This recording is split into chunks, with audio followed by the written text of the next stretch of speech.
So to kick us off, we're going to have Jay Ward. I just want to go out and play now. I don't want to really talk. But I'm here to introduce Terri Schneider. Terri's race resume, if it was a top 10 list, it would be the top 10 things you never want to do. She has done hundreds of triathlons, top 10 finisher at Ironman World Championships multiple times. She has self-supportedly run across the Gobi Desert as well as the Sahara.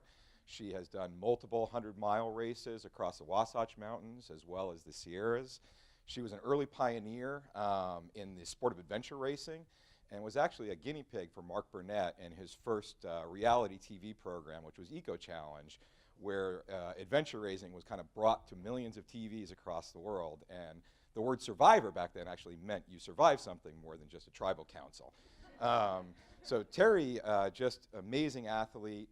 She, the thing that probably about Terri that makes me most interested is about the 25,000 hours she's put in suffering, in almost isolation, to kind of prepare herself for the events that she's done.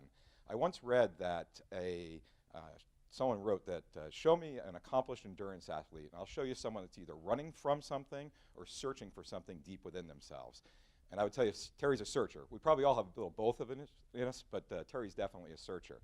About 20 years ago, she combined both her deep knowledge of adventure sports and extreme sports, as well as her degree in sports psychology. And since that time, she's helped thousands of athletes kind of gain their goals or achieve their goals.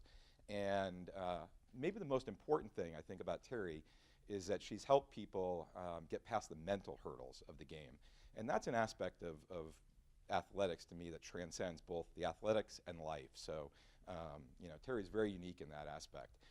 So to me, Terri is the classic paradox of Santa Cruz and all that we have here. She can be brash, she can be unconventional, she can be just unyielding, but she can also be kind of soft and thoughtful and deep and quiet. So to that end, I don't know who we'll get tonight, but I love them both, and she's a deep friend of mine. So anyway, without further ado, Terri Schneider.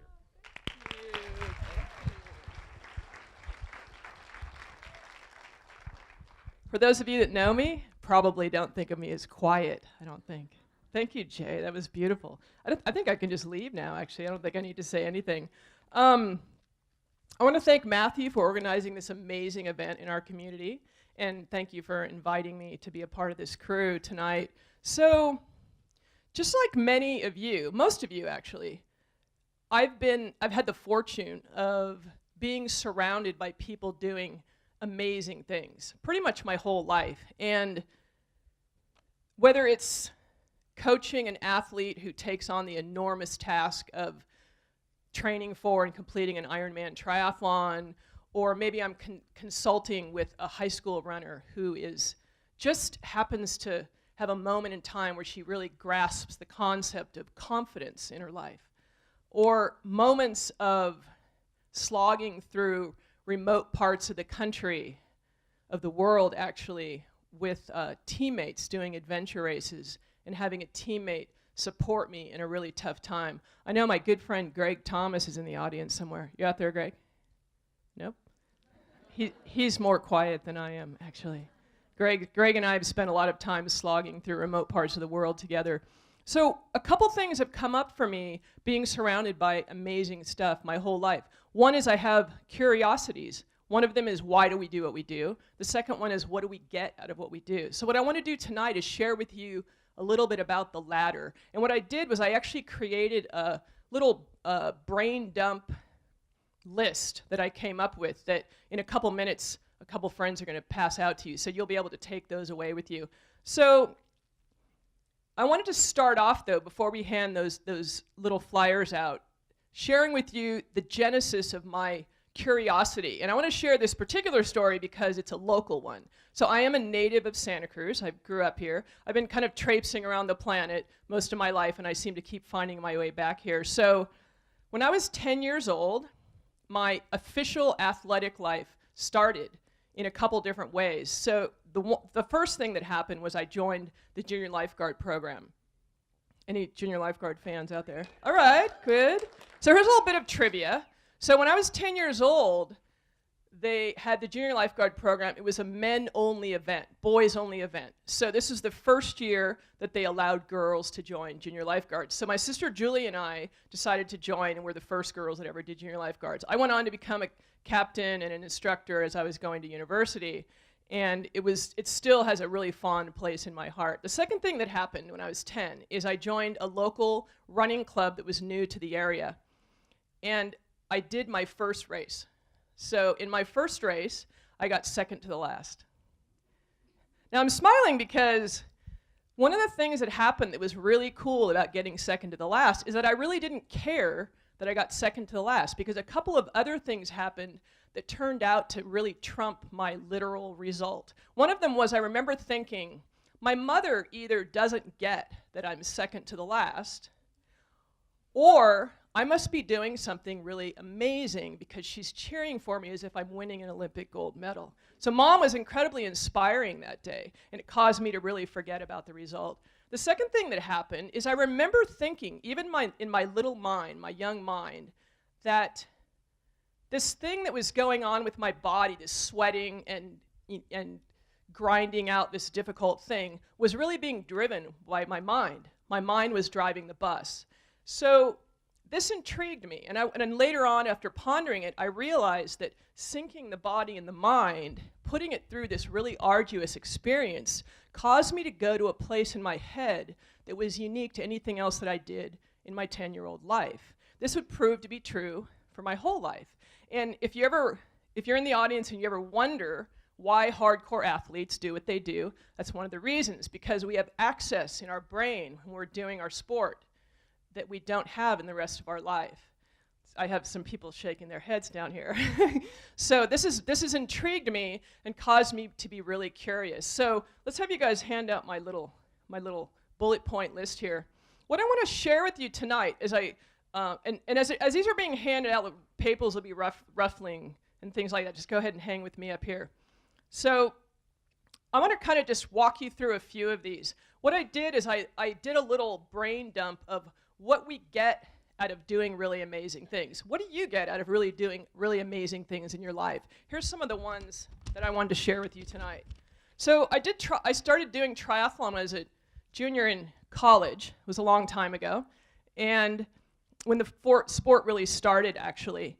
And one of the things I started studying as a triathlete was how to train my mind. Now, nobody really knew what sports psychology was back then. It was kind of a new concept. So I sort of grappled with finding, bits and pieces of how to sort of put this whole mental training program together. And I actually took on a literal process of how to train my mind. So one of the things I learned as a professional triathlete doing really long events, Ironman was my forte, was that we definitely become what we think.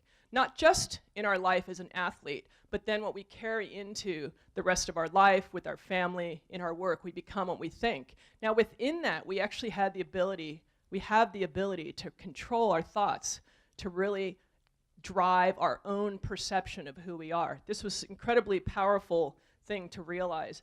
The other things I realized as a triathlete were that we have mistakes and failures. Those are our best teachers. Now, we all know this, but what I used to do as a triathlete was I would literally sit down and make a list of all the things I learned, in particular if I had a really crappy race. What did I do wrong? What could I learn to do better? And that was definitely a huge takeaway for me. I learned through the mental training process to be in the moment if I actually wanted my best outcome, to forget about the outcome. And if I were in the moment, my best outcome would then come to me. So in 1995, as Jay mentioned, the Eco Challenge came to the United States, and I was still racing triathlon professionally, but I segued from triathlon into adventure racing just for this one event. I also started doing ultra running a few years later, 50, 100 miles, 7-day running stage races in places like the Sahara Desert and the Gobi Desert, and doing some mountaineering as well. So if my time as a triathlete, training my mind, learning to train my mind, was kind of like getting a high school diploma, adventure racing, mountaineering, ultra running was really definitely the PhD. Because this stuff flogged you, definitely brought me down to my knees many times, and caused me to learn many more things about myself. Here's just a few. enduring helps us find comfort in discomfort, really to be in the calm at the face of a storm.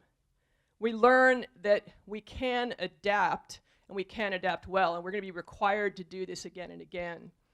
We can strive to be a master truly by becoming a beginner, by always knowing that we really don't know everything that we're up to. And if we continue to learn, then we're definitely moving toward being a master at our craft. What you get when you do really amazing stuff is that tough stuff happens. It will happen, and that's okay. And I also started studying risk-taking, getting my master's degree, and went on to get do my thesis in risk-taking. And this particular topic incredibly intrigued me, because what I realized is the more risks we take, the more risks we can take, because we change our perceptions of what we're possible of doing. So in my business, in my 25 years of being self-employed, and also the past couple years with the volunteer work that I've done in the country of Bhutan, I'm heading back to Bhutan again in a couple weeks, actually. My process of learning expanded even more, and I learned that I needed to choose endeavors to start a really huge, amazing project for which I had really deep gut passion, because my passion would be challenged, and that was okay, but I needed to be really solid in what I wanted to take on. I learned that my greatest joys continue to be when I support others in doing amazing things in their life. And I've learned that it's continuing to be a coach, and especially with the volunteer work that I've done in Bhutan. And then the last one is that there are no absolutes or guarantees while doing amazing things. That's what makes amazing so amazing. So what I wanted to do to close is to invite you all to make your own list. What do you get out of doing amazing things in your life? And if you've been sitting there thinking, I don't do anything amazing in my life, I'm going to call you out on that right now, because all of us do amazing things every day. Amazing can be giving a hug to a friend in need, or maybe apologizing to a loved one when our ego won't let us do it. Amazing can be starting a fitness program when you really think the odds are against you, and then following that through. So make your list. Send it to 5 people you know. I'd love to be one of those folks. I'm heading to Bhutan in a couple weeks. I'm going to be writing about my journey on my blog, and I'd love to hear from you and have you follow along. Thanks for your time.